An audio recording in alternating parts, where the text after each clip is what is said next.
Hi there. Today we're going to look at the 100.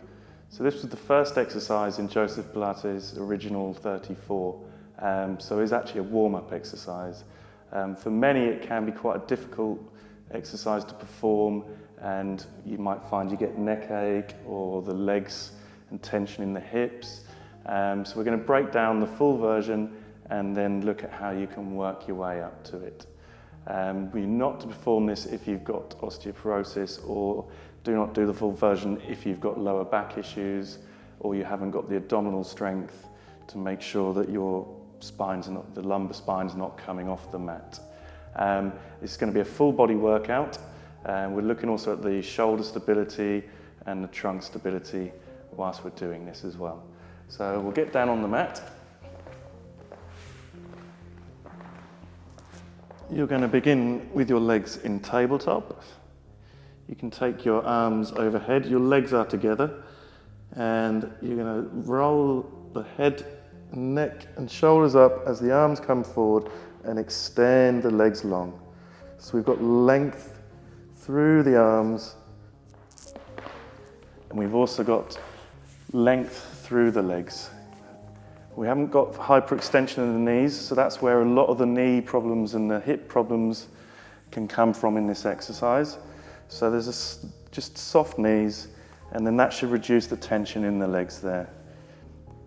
So it's a percussive breath, and what that means is we're going to inhale for 5 breaths and exhale for 5 breaths as the arms are going. So it's a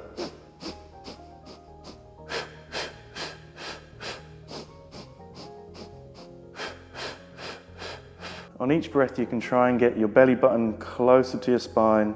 So we're really using the transverse abdominis here, and that's going to keep everything nice and stable. And then we do this for 100 breaths. So if you do find that you get neck ache during the exercise, you might be compressing the vertebrae there, and so you're in the incorrect C curve. In an earlier tutorial I've shown you how to use the mat and the towel to find that C curve. So we'll perform the 100 using that method. So to bring yourself up, you can take a hold of the mat and you pull yourself forwards using the abdominal muscles, and then that's going to be your correct alignment for the 100 and the C curve there. And then that way your head should be nice and free.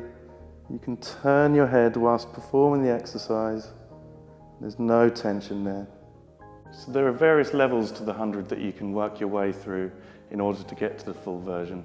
The most basic of all is going to be with your head on the mat, and you're just doing the arm movement. So our knees are bent in line with the hips, and we're just getting used to the arm movement and the breathing pattern. You can then advance that by coming up into the C curve and keeping the legs on the floor or your feet on the floor. If this is too much on the neck or the abdominals, you can use a ball. So you can pop this behind you, and then you're in the C curve, but you've got some nice support there.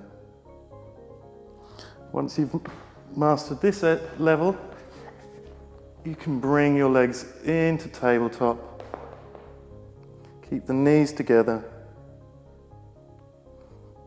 and do the 100 in that position. Or you can extend the legs straight up, and then there's less of a strain on the abdominals. And that's the 100 for you.